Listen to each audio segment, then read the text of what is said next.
भाई आपके पास जो हेडिंग है वो ऑर्गेनिक रिएक्शन मैकेनिज्म, ये देखो हेडिंग है ऑर्गेनिक रिएक्शंस मैकेनिज्म। देखो इसमें आपको फर्दर क्या क्या बता दिया गया है। जैसे हमने आपको पहले पढ़ा दिया था जीओसी फर्स्ट, ये जीओसी सेकेंड पार्ट है, ये जो पार्ट है वो जीओसी सेकेंड पार्ट। फर्स्ट हमने देखो आपको क्या क्या बता दिया था, आपको बता दिया था रिहाब, मतलब कि रेजोनेंस क्या है, इंडक्टिव इफेक्ट क्या होता है, हाइपर कंजुगेशन क्या है, एरोमेटिक क्या होता है, ऑर्गेनिक एसिड ऑर्गेनिक बेस क्या है, ये बता दिया गया था। ठीक है, अब किसका बताने जा रहे हैं, जीओसी पार्ट सेकंड को। देखो जीओसी सेकंड में भी हमने आपको कुछ पॉइंट पहले बता चुके हैं कल का। देखो सेकंड में हमने आपको ये बता दिया था कि टाइप ऑफ रिएजेंट में कि इलेक्ट्रोफाइल क्या था, न्यूक्लियोफाइल क्या था, एडिशन रिएक्शंस क्या है, सब्स्टिट्यूशंस क्या होता है, एलिमिनेशन क्या होता है और रीअरेंजमेंट क्या होता है। ठीक है, अब इसको चाहो तो एक लाइन में लिख सकते हो भाई, ये देखो रेसा, या लिख लो ऐसे भाई रेसा, RESA, मतलब रीअरेंजमेंट हो गया, एलिमिनेशन हो गया, सब्स्टिट्यूशंस हो गया, एडिशंस हो गया, रेसा। अब लिख लो भाई रेसा, ये लिख लो नीड, मतलब इलेक्ट्रोफाइल, लिख लो यहीं पे रेसा नीड। ठीक है, याद कर सकते हो नेसार, ऐसे याद रख लो नेसार, नेसार। अब देखो नेसार का मतलब क्या है भाई, nucleophile, addition reactions, substitution reactions, ये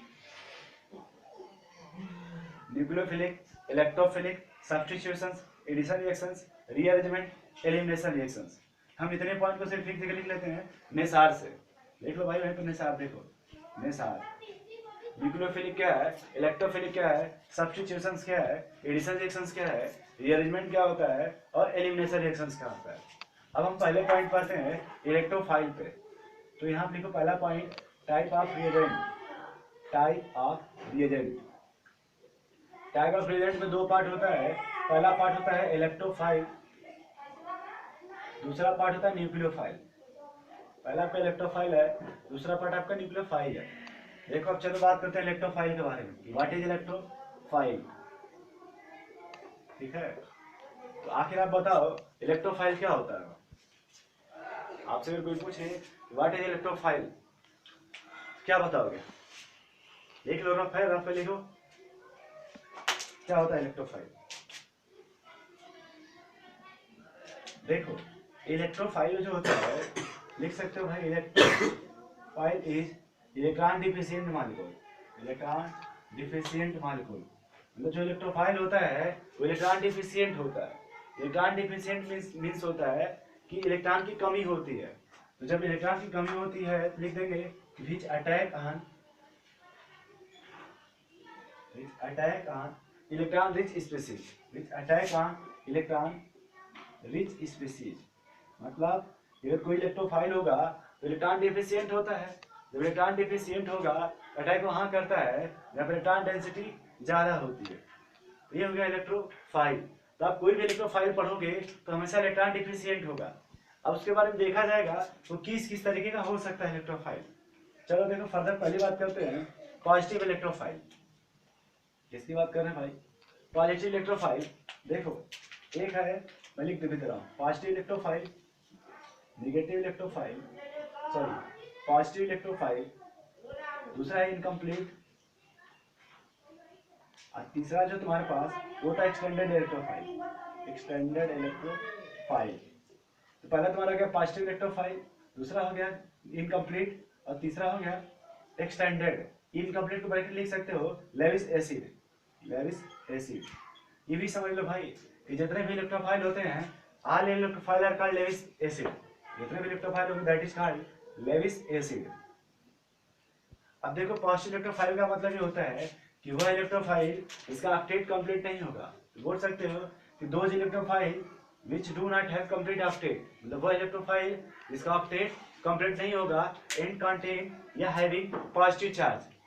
तो बोल सकते हो कि पॉजिटिव इलेक्ट्रोफाइल का मतलब कि those species which do not have या डू नॉट कंप्लीट ऑक्टेट, मतलब इसका ऑक्टेट कंप्लीट नहीं होगा एंड इलेक्ट्रॉन डिफिशिएंट होगा। जैसे आप मान लो पहले बात करते हैं पार्शियली इलेक्ट्रोफाइल की, जैसे H प्लस ले लो, फिर आप ले लो CH3 plus, NO plus, Br plus, ठीक है। ये अब कहाँ गया आज। अगर हम मान लो H प्लस की बात करते हैं तो देखो हमने कहा कि अगर कोई भी इलेक्ट्रोफाइल होगा तो इलेक्ट्रॉन डिफिशिएंट होगा या तो सिर्फ पॉजिटिव होगा। तो देखो अगर हम कैसे इसको एक्सप्लेन करेंगे तो हाइड्रोजन के पास कितना होता है इलेक्ट्रॉन, एक इलेक्ट्रॉन। वो कोशिश कर रहा है किसी तरह से उस पर जो है एक इलेक्ट्रॉन इसमें करके H2 बना ले, बट यहाँ पे क्या है कि हाइड्रोजन पे एक प्लस है। एक प्लस का मतलब होता है कि उसका एक इलेक्ट्रॉन था वो किसी ने ले लिया है। मतलब इसका कि जो ये हाइड्रोजन के पास जब एक इलेक्ट्रॉन की डिफिशियंसी हो जाएगी दैट इज कॉल्ड इलेक्ट्रोफाइल, क्योंकि इसके पास एक इलेक्ट्रॉन की क्या हो गई, कमी हो गई। जब इस पर एक कमी हो गई तो ये कोशिश करेगा कैसे इसका इलेक्ट्रॉन क्या हो जाए, मिल जाए। तो इस तरह के एग्जांपल को बोलते हैं पॉजिटिव इलेक्ट्रोफाइल। ये सब जो तुम्हारे एग्जांपल है वो पॉजिटिव इलेक्ट्रोफाइल के है। दूसरा जो अपने पास है, ठीक है, बस ऐसे समझ लो पॉजिटिव इलेक्ट्रोफाइल। दूसरा अपने पास एग्जांपल है इनकम्प्लीट का। जैसे मान लो देखो BeCl2 ले लो या BF3 ले लो या AlCl3 ले लो या फिर Rn ले लो, इसको नाइट्राइल बोलते हैं। या फिर तुम ये ले लो, कार्बिन ले लो या फिर बेंजाइन ले लो। ये सब जो एग्जांपल आपके हैं वो किसके हैं भाई, इनकम्प्लीट लेविस एसिड के। मतलब ये जो है इसका देखो आपके इनकम्प्लीट है, इसका इनकम्प्लीट है। ये आपके सब जितने हैं वो जो है वो इनकम्प्लीट बोलो या फिर आप न्यूट्रल इलेक्ट्रोफाइल बोलो। ये सब या तो इसको इनकम्प्लीट बोलो या फिर इसको न्यूट्रल इलेक्ट्रोफाइल बोलो, न्यूट्रल इलेक्ट्रोफाइल बोल सकते हो। तीसरा तुम्हारे पास है एक्सटेंडेड। तो देखो ये और एग्जांपल इसमें लिख सकते हो, चाहे आप SO3 लिख लो, ठीक है। एक्सटेंडेड का मतलब होता है कि दो इलेक्ट्रोफाइल, मतलब ये जो स्पीसीज होगा उसका अपडेट कंप्लीट होगा।